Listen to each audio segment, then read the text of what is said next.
Welcome back, everyone. Oz here, and today I've got some consequences for you all. As per usual, I'll be reading you the post, giving you my opinions, and I hope you do the same down in the comments below. And without further ado, let's jump right into it. Gathered by me, collected by Nora Jeans. They do not have a tagline. Originally posted to r/am_I_the_asshole by Aloha Boba. Posted July 26, 2019.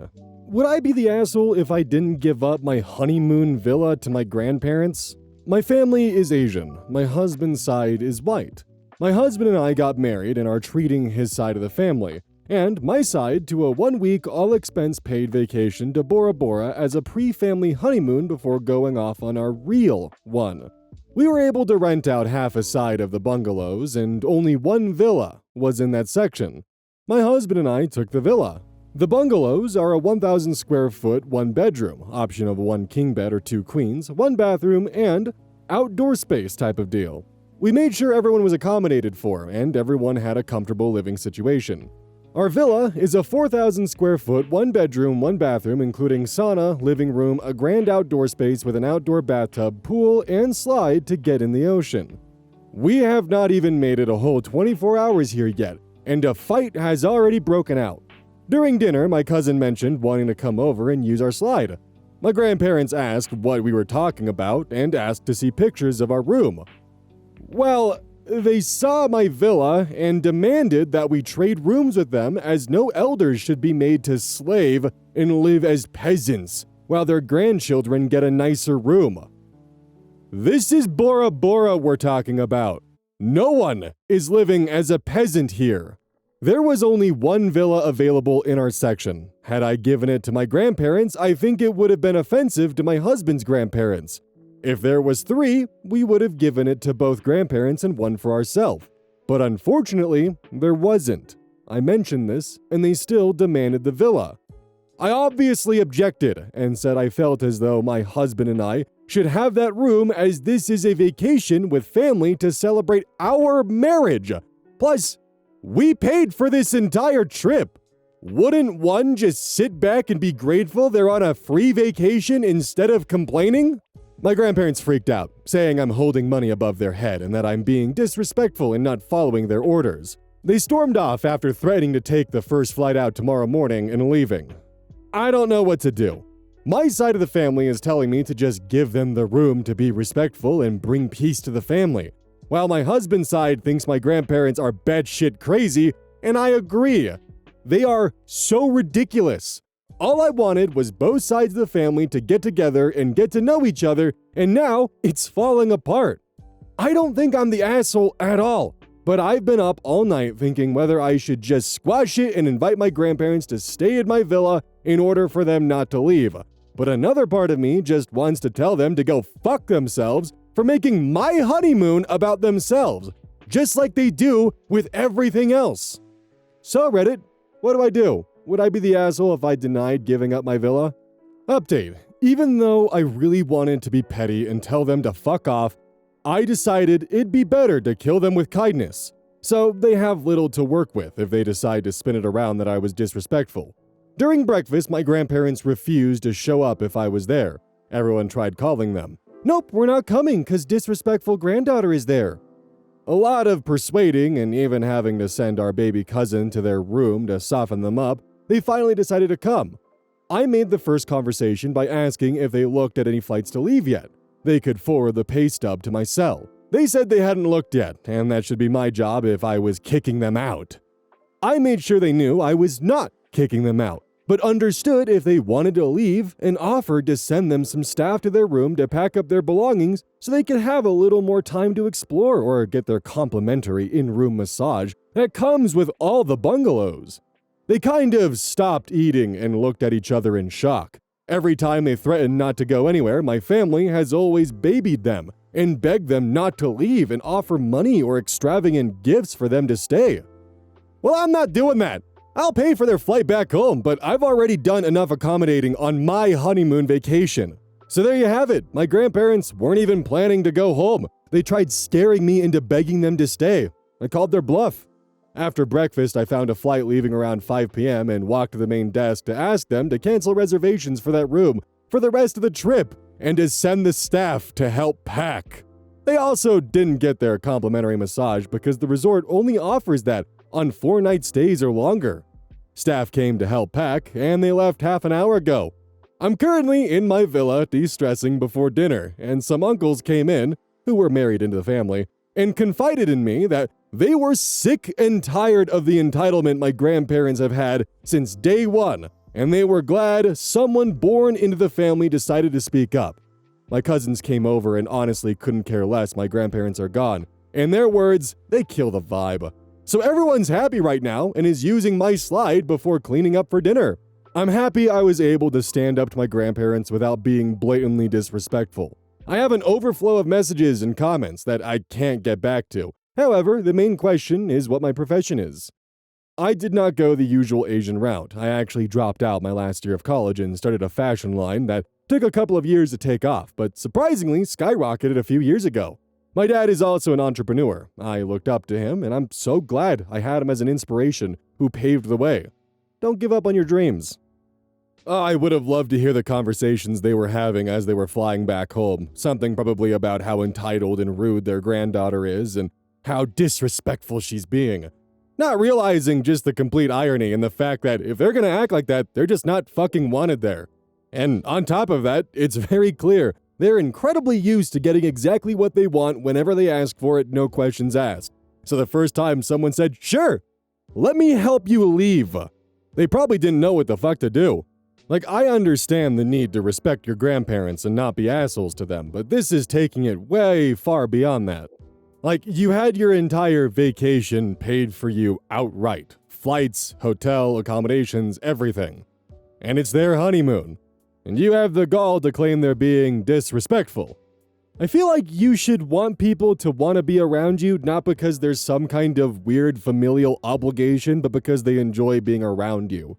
By pulling this weird entitled shit, no one's going to choose to be around you. They're just going to tolerate being around you. But gotta love the consequences of the faux ultimatum actually being fulfilled and having to deal with that. Sourced by me, as per usual, but this post was collected by Deleted. The original OP is deleted. The fiancé to OP is deleted. What the fuck happened here? The post is titled "Fiancé asks Reddit for help on his affair." OP finds his post. The fiancé posted, "A rock in a hard place. Hi Reddit. In a committed long-term relationship with a wonderful human. Met in college. So many lovely adventures and fond memories. Significant other is great, super supportive of what I do, loves unconditionally, and would never leave anyone stranded. Stayed with me through some of my lowest lows with my career and mental health. Huge reason as to why we're getting married. Recently encountered someone on a work trip. At the time, I had no thoughts of making a mistake, and there were no situations in which that would have happened. I may have developed a crush. I left it alone and chalked it up to infatuation by proximity. Maybe just some physical urge. Maybe just the circumstances of the trip. But nonetheless, left it alone. It's been 4 months since that trip, and I find myself captivated by my coworker. Sex appeal isn't necessarily a factor here. When we talk, I feel emotionally engaged. I find myself going above and beyond to help with their projects and make active effort to talk to/hear from them. To make it worse, they're in a relationship with a mutual friend of me and my significant other. I haven't said a peep about it to significant other or coworker. I'm still trying to process it. I've never dealt with anything like this before.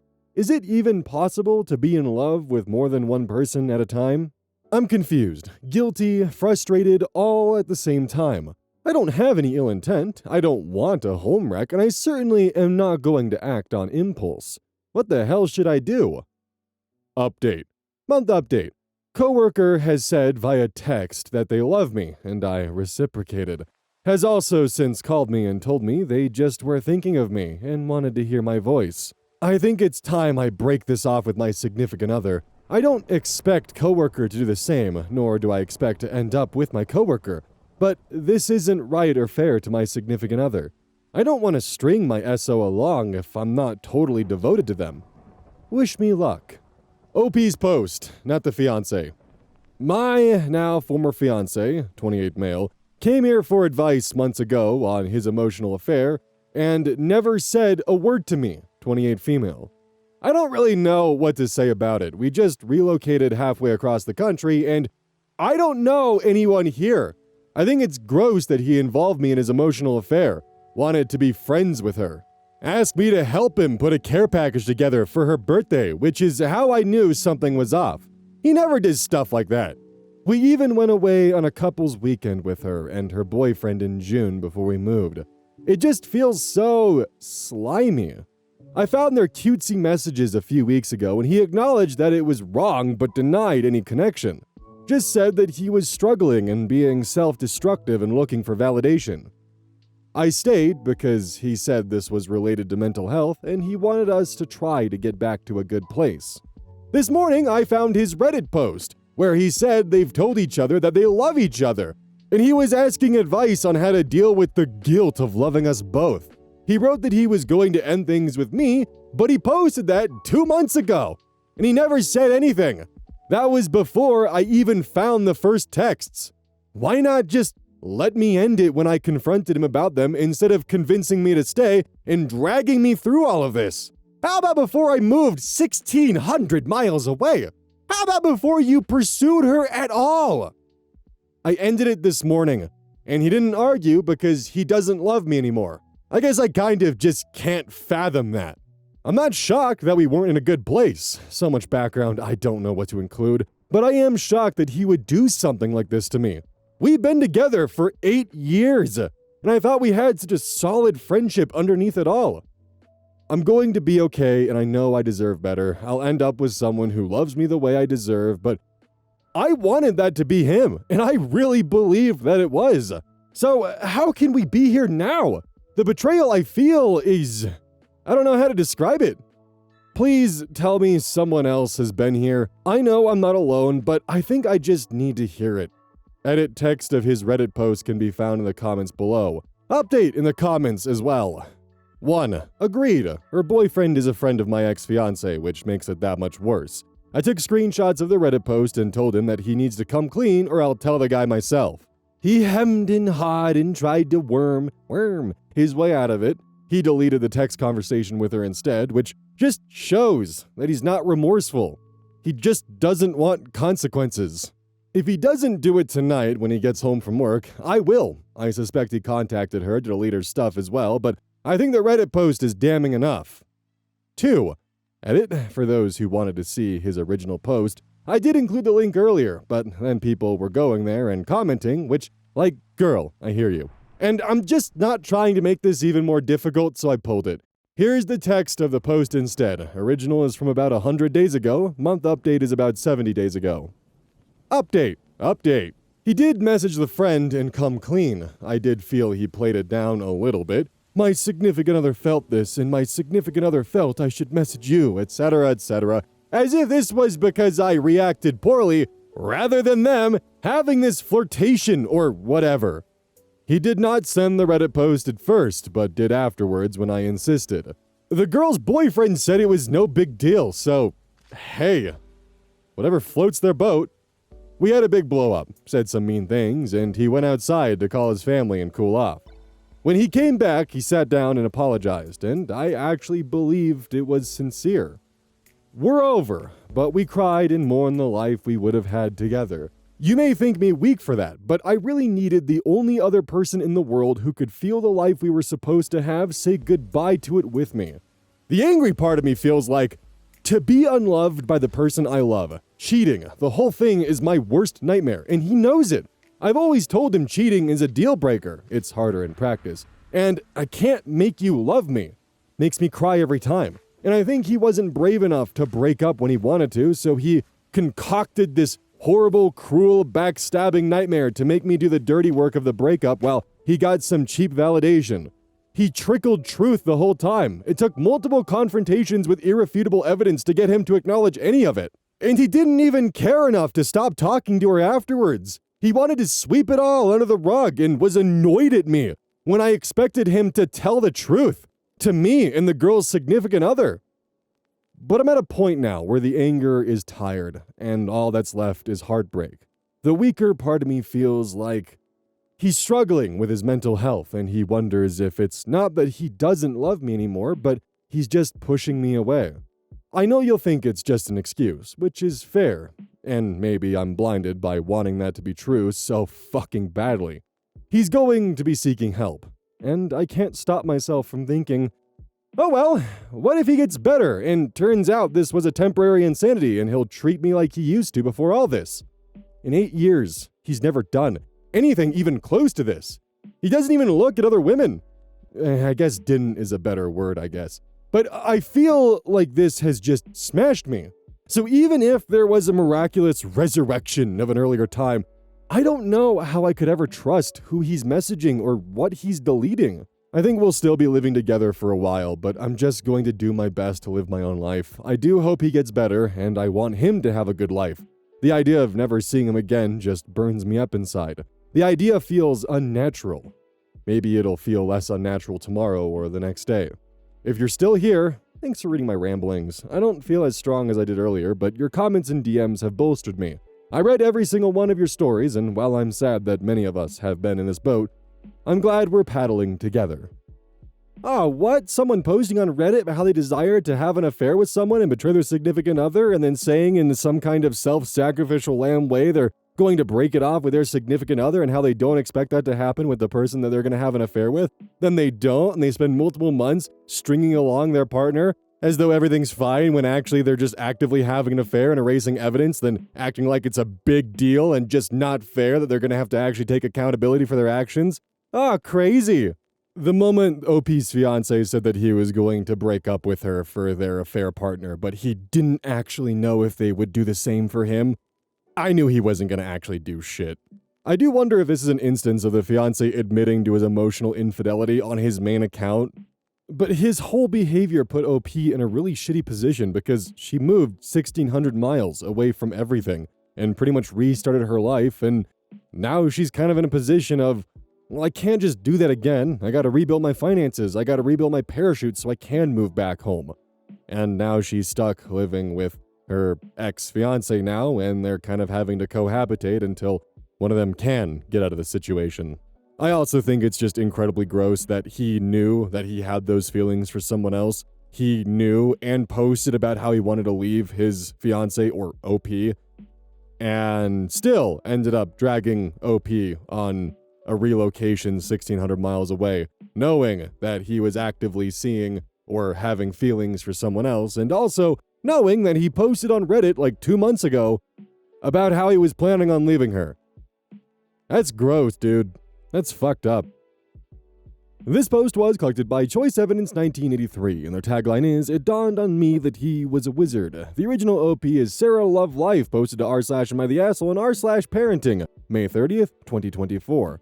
Am I wrong for how I reacted when my son bullied a girl with cancer?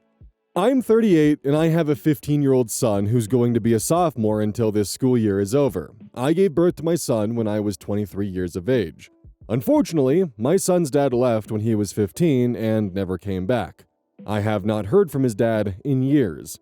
My son has recently been getting into trouble. Quite frankly, I'm at my wit's end. I'm at a loss. My son made new friends that have been nothing but trouble. My son and his friends have shoplifted from stores, skipped school, and has been a smartass. May 9th, my son bullied a girl who lost her hair. She's going through chemo. The girl was sitting in her seat, and my son decided to rip her scarf off. Him and his friends said very mean things to her. The poor girl was already getting bullied, and my son exacerbated it. She was humiliated. I was called to the school. They brought my son and the girl to the office. I arrived there shortly after they called me. The teacher and principal explained the situation. The mother of the girl he bullied was at the school as well. I asked the mother for her number. I gave her my number. I told her that if she needed anything, to not hesitate to ask. My son was given 2 days of in-school suspension for bullying. My son and I got home, and I was furious. I lost my mind. I went into his room and took every electronic. I took his PS5, his MacBook, his iPhone 13. I took his name brand shoes, his name brand jackets, his Hollister jeans, and his Nike shirts. I grounded him indefinitely. 3 days later, I sold his electronics at a very marked down price. I bought my son Walmart clothes and Goodwill shoes. He will not bully someone and get away with it. I gave the money to the mother so she could buy her daughter a wig. The only thing my son has in his room is his bed, drawers, a mirror, and his shelf of books. I even confiscated his art supplies. My family on my mother's side are not talking to me because of this. I know it's been 2 weeks. I just feel like there was a possibility that I was too harsh. Edit, he is not allowed to leave the house at all. He's not allowed to hang out with his friends. Relevant comments. External Expert 2069. You're a fucking hero. How else would he learn? He was cruel, and hopefully this is a defining moment where he can become a kind and compassionate person. Looks like the relatives on your mother's side should go to meet the mother and child with cancer to understand the gravity of the situation. I don't think they understand how horrible this really was. Great job parenting. OP responds, I just hope he learns from this. I've tried talking to him many times about this and it doesn't work. User External Experiment 2069 comments further, have you thought of therapy sessions? I was a total jerk as a teen. I'm not now, but damn. I wish I could go back and slap myself. You've had the conversations you needed to take action. Perhaps therapy at this point is essential. OP responds, definitely. He's going to therapy for sure. User Byerny88 comments, not the asshole. You did exactly what you were supposed to do. You're parenting him. Good job. You need to lay it out plainly to him exactly what he did so he can see the full extent of his own assholery. Ask him how it is at all funny to humiliate a girl fighting for her life. Tell him that she lost her hair literally trying to stay alive and cure the disease trying to kill her. And ask him how he found that funny. Tell him it was a cowardly thing to do, picking on a girl whom is far braver than he is, making herself sick to survive. That you're disappointed and disgusted because you raised him better, and he needs to do better. He needs to understand so he can learn and grow from this. OP responds, I told him that it's not her fault she lost her hair. I explained to him that hair is very important to a girl and that it was hard for her to lose it. I explained that she already feels awful about her looks and he made it worse. Update, June 1st, 2024. I had a long talk with my son earlier and I think I know why he's acting the way he is. I recently grounded my 15-year-old son and took everything away after he bullied a girl with cancer for being bald. I gave him back his art supplies to give him an outlet. I am giving him a chance to redeem himself and to earn back his electronics, etc. I will be purchasing him new electronics to replace the ones I sold once he shows a change in behavior. We had a conversation earlier. My son told me that he's gay and he was getting bullied. He wanted to fit in with his new friends because he felt like he had no other friends. My son told me how alone he's feeling. This made me feel awful for being hard on him. He will be starting therapy soon. Can someone with an LGBTQIA+ child give me advice on how to navigate through this? Update, June 4th, 2024. Update, I gave my son back his art supplies to give him a healthy outlet. He got a part-time job as a bagger for groceries, and I will be taking him to and from work. He starts his new job next week. I also talked to the girl's mom, and she's doing better. My son recently came out also. He has been getting bullied for being gay and wanted to fit in with his new friends. His new friends were bullies and troublemakers. My son talked to me, and he genuinely feels awful about what happened. My son wants to make things right with her. He was sweet and offered to shave his head for her. I guess after me cracking down on him, he did a 180 with his behavior. I'm proud of him. He still hasn't gained my full trust for him to have his electronics back. When he shows me that I can fully trust him again, I'll buy him a new phone and computer. And that's where it ends. It is a bit of an unfortunate truth that someone who bullies might end up having something that they're hiding that they could be bullied for, and it takes the attention off of that and makes it so that way they can at least save their own skin at the cost of others. I personally am not sure how I feel about just immediately going and selling the electronics, because that could also just be a lot of stuff that is just permanently lost and projects that are just now gone.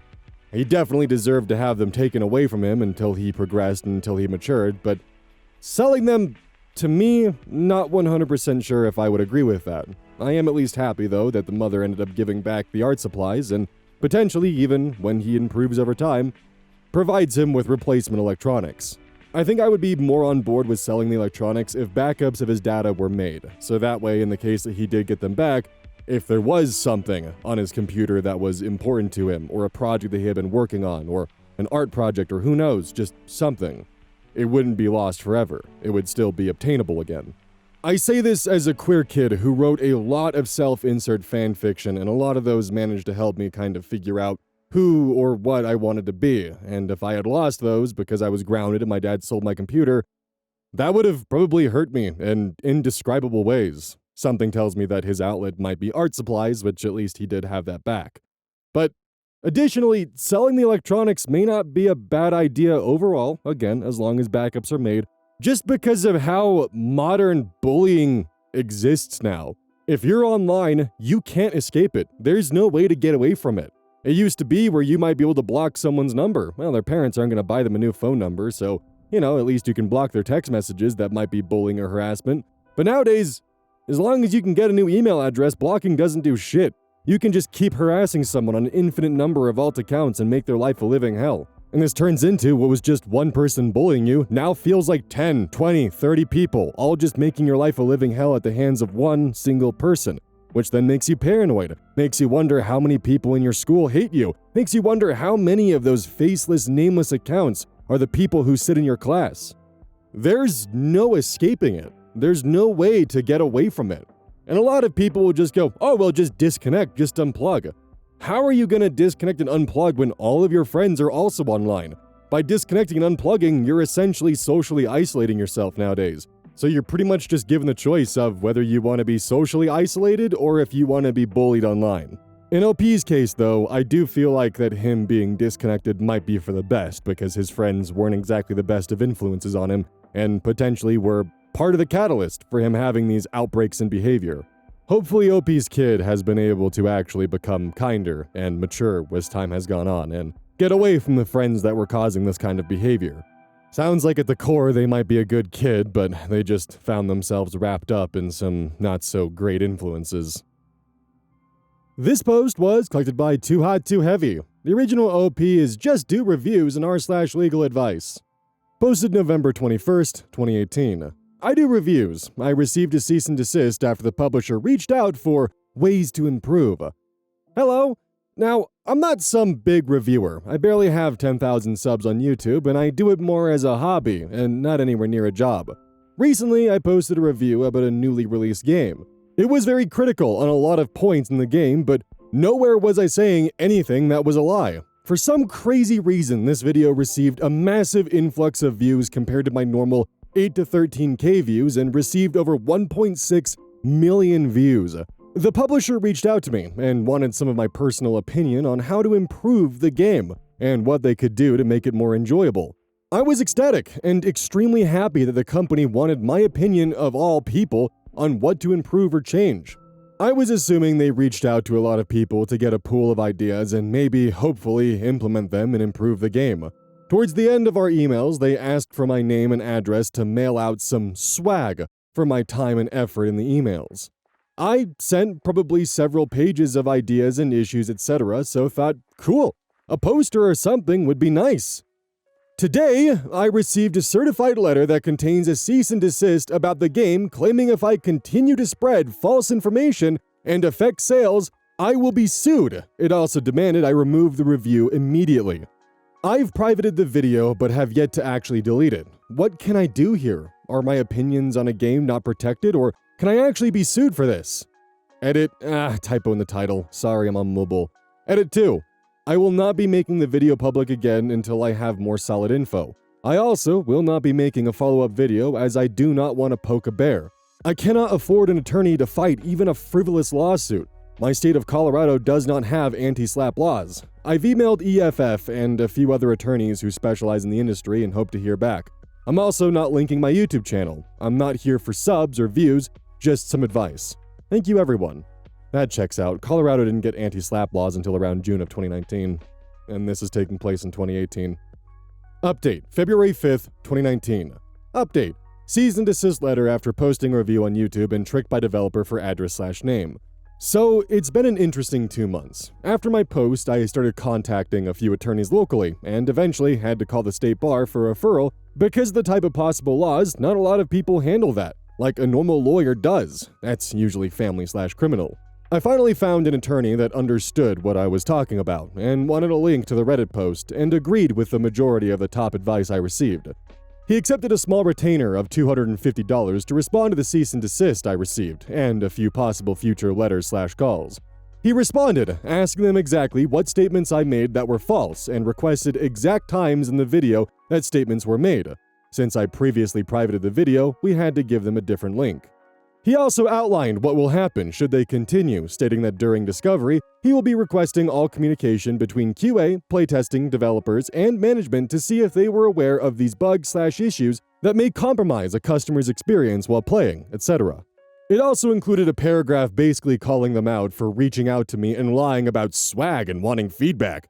To get my information to send a cease and desist instead of going through the proper legal channels to obtain this, and the fact that I still have yet to receive any swag, that this is clearly the case. Also included that they need to preserve all the emails they sent to other reviewers because it's of interest in the possible upcoming legal action. He also requested they preserve all sorts of other communication between QA, developers, etc. So after he confirmed receipt of the letter, we waited, and waited. Nothing for about a month, but then I received 3 large boxes containing games, posters, statues, a custom PS4 limited edition console, bobbleheads, Funko Pops, just every piece of swag I think they have for 3 to 4 of their games, and a letter saying, "Sorry it took so long for us to get this swag out to you." My attorney then sent out another letter asking about the status and their position on the cease and desist, and we received a letter back with only a few sentences, basically saying they made a mistake and we can expect no further correspondence on the matter, and that the video can be reinstated if we so wish. He sent out another asking about the lost ad revenue due to me having to private the video since they admitted it was a mistake. They sent out a check for $500 and some papers I needed to sign, basically saying the issue is over and I won't sue them. Thank you, legal advice. I didn't get sued, and after it all, I came out ahead. I'm still not going to link my channel or the video or name the company in question, but thanks for all your help. Yet someone from the game development company definitely realized they made a massive mistake and this could be a PR nightmare for them. So they went for the easiest option, especially after OP showed up with a lawyer. Because when it comes to defamation or slander or any of the libel laws, the easiest defense is truth, and as long as OP had an honest review that showcased what they experienced, they have a high chance of winning their lawsuit. They can still sue you for it though. Thankfully slap laws are beginning to become more common to prevent this. But, for them to actually matter, the judges need to understand more about the internet culture that's surrounding it and how all of that operates. But in America, you can sue for anything. Even if you know you're not going to win, you can just sue to bully and push the person who you're suing into settling into favorable terms for you. Especially because when going to trial, it can easily cost into the 6-figure range, if not more.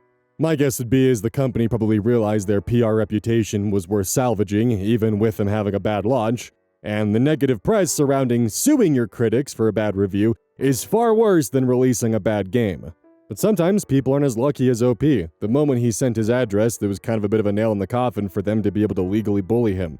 Start with a cease and desist and, proceed to an actual lawsuit, under the hopes that OP wouldn't be able to afford a lawyer to go against their big shot corporate lawyers and just settle, remove the video, remove anything else going on, and boom, there you go, swept under the rug. It's a pretty revolting tactic, and it fucking sucks being on the receiving end of it. So I plan to open up UhOhConsequences to the public once I'm ready for that. I've still got a few final tweaks I want to make to it, but it should be going live sometime this week. Once again, GamerSupps, use code OZ at checkout. Don't forget to check out their flavors. Big fan of that. They do drops every week, and so if you're kind of a collector, hey, you should look at that. They also have a card game, by the way. It's called V-Card, kind of interesting, so if you're into collecting cards, that's an option too, by the way. But if these subreddit drops go well, then I'm very much looking forward to dropping the other 2 that I have in the chamber for you all. Technically, other 3, but the 3rd one is for the main channel. Anyways, I'll catch you all tomorrow.